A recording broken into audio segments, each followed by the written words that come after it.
എല്ലാവർക്കും നമസ്കാരം.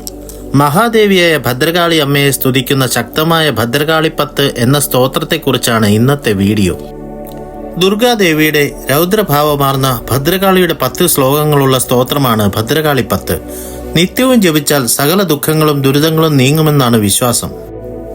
പ്രത്യേക കാരണങ്ങളില്ലാതെ മനസ്സിൽ ഭയം നിറയുക, തുടർച്ചയായ രോഗദുരിതം പിന്തുടരുക, കുടുംബകലഹം, ദാരിദ്ര്യ ദുഃഖം, കടുത്ത മദ്യപാനം മൂലം കുടുംബത്തിൽ സ്വസ്ഥത നശിക്കുക തുടങ്ങി ഒട്ടനവധി സന്ദർഭങ്ങളിൽ ജപിക്കാനുള്ള സ്തോത്രമാണ് ഭദ്രകാളിപ്പത്ത്.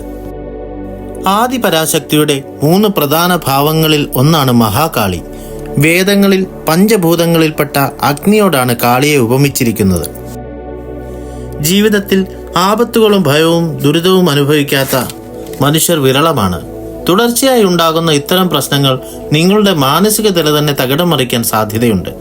ഇങ്ങനെയുള്ള ജീവിത പ്രശ്നങ്ങളെ ക്ഷിപ്രപ്രസാദിനിയായ സാക്ഷാൽ ഭദ്രകാളിയെ ശരണം പ്രാപിച്ചാൽ മതിയെന്നാണ് വിശ്വാസം. ഇനി നമ്മൾക്ക് കാളിയുടെ ഐതിഹ്യത്തെക്കുറിച്ചറിയാം. ദുർഗാദേവിയുടെ രൗദ്രഭാവമായാണ് ഭദ്രകാളിയെ സങ്കല്പിച്ചിട്ടുള്ളത്. അസുരനെ നിഗ്രഹിക്കാനായി അവതരിച്ച ഘോരരൂപം അജ്ഞാനത്തെ നശിപ്പിച്ച് ജ്ഞാനം നൽകി ലോകത്തെ സംരക്ഷിക്കുക എന്നതാണ് ദുർഗയുടെ കറുത്ത ഭാവമായ കാളിയുടെ ധർമ്മം. ദുർഗയുടെ മറ്റു ഭാവങ്ങളെ അപേക്ഷിച്ച് കാളിയുടെ രൂപം ഭയാനകമാണ്. പുറത്തേക്ക് നീട്ടിയ നാവ്, ഒരു കൈയിൽ ശരീരം വേർപെട്ട തല, വാർന്നൊലിക്കുന്ന രക്തം, അരക്കെട്ടിൽ മുറിച്ചെടുത്ത കൈകൾ തൂക്കിയിട്ടിരിക്കുന്നു. നമ്മെ ഭയപ്പെടുത്തുന്ന രൂപത്തെ ആരാധിക്കുമ്പോൾ ഭയം അപ്രത്യക്ഷമാകുമെന്ന തത്വമാണ് കാളി പൂജയ്ക്ക് പിന്നിലുള്ളത്. സാക്ഷാൽ പരമശിവന്റെ ജടയിൽ നിന്നാണ് ഭദ്രകാളി പിറന്നത്.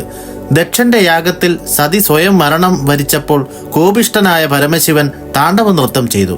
ഇതിനിടയിൽ തൻ്റെ ജട പിഴുത് തറയിൽ അടിക്കുകയും അതിൽ നിന്ന് ഭദ്രകാളി പിറക്കുകയും ചെയ്തുവെന്നാണ് വിശ്വാസം. പാർവതീദേവി സ്വീകരിച്ച തമോഗുണ ഭാവമാണ് മഹാകാളിയെന്ന് ദേവീ പുരാണങ്ങളിൽ വിശദീകരിക്കുന്നുണ്ട്.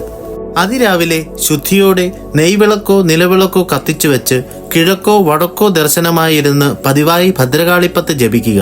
ചൊവ്വ, വെള്ളി ദിവസങ്ങളിൽ ജപിച്ചാൽ ഫലസിദ്ധി വേഗത്തിൽ ഉണ്ടാകുമെന്ന് പറയപ്പെടുന്നു. നിങ്ങളുടെ സമീപത്തുള്ള കാളീക്ഷേത്രങ്ങളിൽ ചെന്ന് ഈ സ്തോത്രം ചെയ്യുന്നത് അത്യുത്തമമാണ്. കണ്ഠേ കാളി മഹാകാളി കാളനീരദവർണിനി കാളകണ്ഠാത്മജാതേ ശ്രീ ഭദ്രകാളി നമോസ്തുതേ. ദാരുകാദി മഹാദുഷ്ട ദാനവൗഖനിഷൂദനേ ദീനരക്ഷണദക്ഷേ ശ്രീഭദ്രകാളി നമോസ്തുതേ.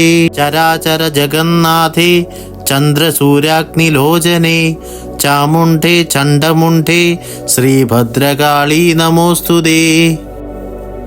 മഹൈശ്വര്യപ്രദേ ദേവി മഹാത്രിപുരസുന്ദരി മഹാവീര്യേ മഹേശി ശ്രീഭദ്രകാളി നമോസ്തുതേ. സർവവ്യാധിപ്രശമനി സർവമൃത്യുനിവാരിണി സർവമന്ത്രസ്വരൂപേ ശ്രീഭദ്രകാളി നമോസ്തുതേ. പുരുഷാർത്ഥപ്രദേ ദേവി പുണ്യഫലപ്രദേ പരബ്രഹ്മസ്വരൂപേ ശ്രീഭദ്രകാളി നമോസ്തുതേ. ഭദ്രമൂർത്തേ ഭഗാരാധ്യേ ഭക്തസൗഭാഗ്യദായികേ ഭവസങ്കടനാശേ ശ്രീ ഭദ്രകാളി നമോസ്തുതേ.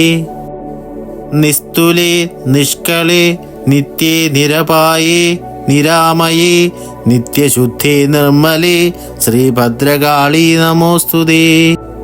പഞ്ചമി പഞ്ചഭൂതേശി പഞ്ചസംഖ്യോപചാരിണി പഞ്ചാശൽ പീഠരൂപേ ശ്രീഭദ്രകാളി നമോസ്തുതേ. കന്മശാരണ്യഭവാഗ്നേ ചിന്മയേ സന്മയേ ശിവേ പത്മനാഭാഭിവന്യേ ശ്രീ ഭദ്രകാളി നമോസ്തുതേ. ഭദ്രകാളിപ്പത്ത് ഭക്തിയാൽ ഭദ്രാലയെ ജപേൽ ജപം ഓതുവോർക്കും ശ്രവിപ്പോർക്കും പ്രാപ്തമാം സർവമംഗളം. ശ്രീ ഭദ്രകാളൈ നമഃ. ഭദ്രകാളിപ്പത്ത് നമ്മെ മാത്രമല്ല നമ്മുടെ കുടുംബത്തെയും സമൂഹത്തെയും സംരക്ഷിക്കുന്ന ഒരു മഹാശക്തിയാണ്. ഭദ്രകാളി അമ്മയുടെ അനുഗ്രഹം എല്ലാവർക്കും ലഭിക്കട്ടെ. നന്ദി, നമസ്കാരം. ഇതുപോലെയുള്ള വീഡിയോകൾ ഇനിയും കാണുന്നതിനായി ഞങ്ങളുടെ ഈ ദേവനാദം എന്ന ചാനൽ സബ്സ്ക്രൈബ് ചെയ്യുക. നന്ദി.